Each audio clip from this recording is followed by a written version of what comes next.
नमस्कार, आप देख रहे हैं समाचार टीवी ग्लोबल में। बरजेश दुबे। गढ़वा विधायक पर मानहानि एवं आपराधिक धमकी का आरोप, थाने में प्राथमिकी दर्ज कराने का आवेदन। गढ़वा संवाददाता। गढ़वा में एक गंभीर कानूनी विवाद सामने आया है। इस मामले ने स्थानीय स्तर पर राजनीतिक और सामाजिक हलकों में हलचल पैदा कर दी है।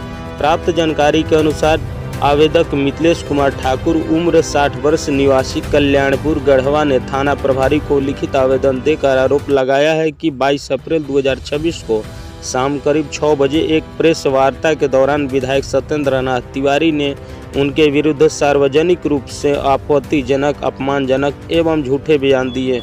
आवेदन में उल्लेख किया गया है कि यह प्रेस वार्ता सदर अस्पताल के समीप कचहरी रोड स्थित एक मेडिकल दुकान के पास आयोजित की गई थी, जहां कई पत्रकार एवं स्थानीय लोग मौजूद थे। आवेदक के अनुसार उक्त प्रेस वार्ता में उनके खिलाफ डकैती, सिखाने, जमीन लूटने से कमीशन लेने, घूसखोरी करने तथा आपराधिक प्रवृत्ति का व्यक्ति होने जैसे गंभीर आरोप लगाए गए, जो पूरी तरह निराधार है और उनकी सामाजिक प्रतिष्ठा को नुकसान पहुंचाने के उद्देश्य से दिए गए।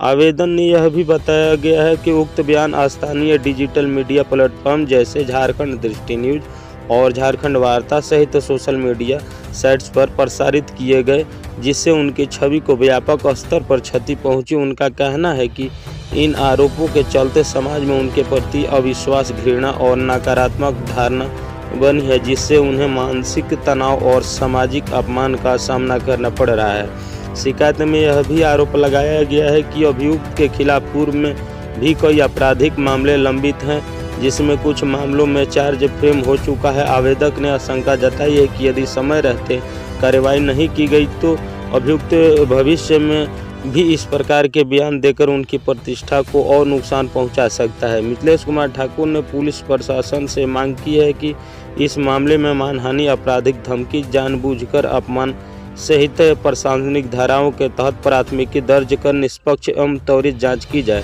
साथ ही उन्होंने संबंधित वीडियो, सोशल मीडिया पोस्ट एवं लिंक को जब्त कर फोरेंसिक जांच कराने और प्लेटफॉर्म से तकनीकी विवरण जैसे अपलोड समय, IP एड्रेस आदि जुटाने की मांग की है।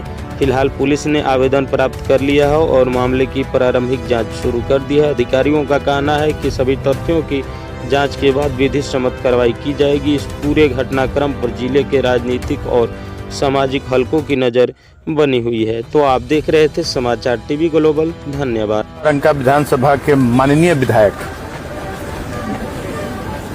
आदरणीय सत्येंद्र नाथ तिवारी जी के ऊपर एक मुकदमा दर्ज कराया है और ये कदम मजबूरी में हमें उठाना पड़ता है। हमेशा पहले भी अनेकों मैंने न्यायालयों में इनके विरुद्ध मुकदमा दर्ज किया है, जिस पर न्यायालयों में, विभिन्न न्यायालयों में सुनवाई भी चल रही है।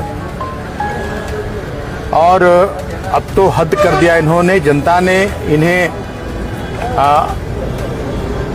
इस क्षेत्र के विकास के लिए चुना है, अपने हक अधिकार पाने के लिए चुना है, लेकिन निरंतर ये मेरे ऊपर और मेरे परिवार के ऊपर और हमारे स्वर्गीय पिता, जो एक महान स्वतंत्रता सेनानी रहे हैं, जिन्हें राष्ट्रपति से 2-2 बार पुरस्कृत किया गया, बहुत लंबे लंबे समय तक विभिन्न जेलों में रहे, उन्हें 2 साल की सजा भी हुई स्वतंत्रता आंदोलन में, 50 रुपए का उन्हें जुर्माना भी 1942 में भरना पड़ा। और वो हमारे स्वर्गीय पिता को कभी कहते हैं कि फर्जी स्वतंत्रता सेनानी है, और मेरे बारे में कि ये चोर है, डकैत है, अपराधी प्रवृत्ति का है, ये इस तरह से हमेशा, अभी विगत दिनों एक प्रेस वार्ता में इन्होंने मुझे डाकू कहा, मुझे लुटेरा कहा, मुझे घूस खाने वाला कहा, और यहाँ तक कि जिसके ना नाम का ठिकाना है ना बाप का ठिकाना है, इस तरह से मेरे ऊपर आरोप लगाकर मेरी छवि को हमेशा जनता के बीच धूमिल करने का ये काम करते रहते हैं।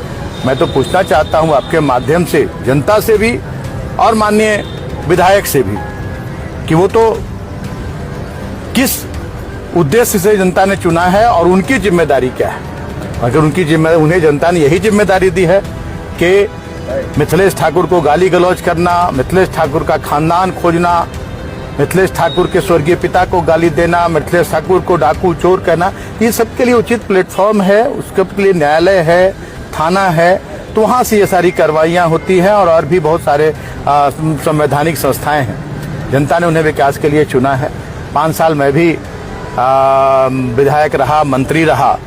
मैंने सिर्फ जैसे अर्जुन का लक्ष्य मछली की आंख पर था, वैसे मैंने गढ़वा के विकास को अपना लक्ष्य बनाया और आज गढ़वा को एक मुकाम, एक पहचान देने का काम किया।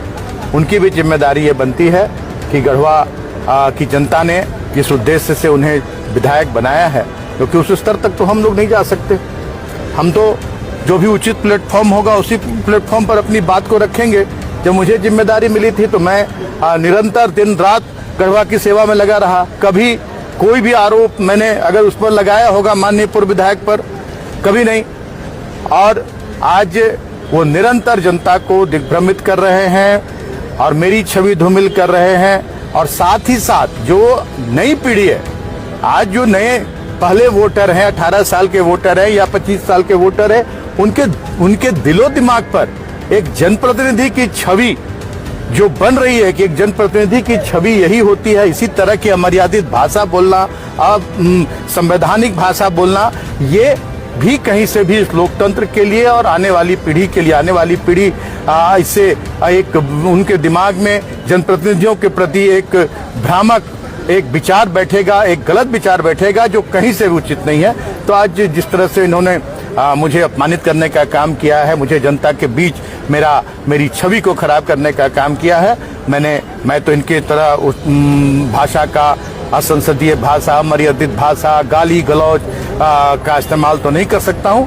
लेकिन मुझे और मेरे परिवार को, मेरी पत्नी, मेरी बेटियों को काफी ठेस पहुंची है, काफी मर्माहत हैं सभी लोग, और इसलिए मैंने आज बाध्य होकर इनके ऊपर फिर से एक मुकदमा दायर किया। मुझे उम्मीद है कि इसका अनुसंधान बहुत ही बारीक तरीके से होगा और उन्हें कड़ी से कड़ी सजा इसकी भुगतनी होगी।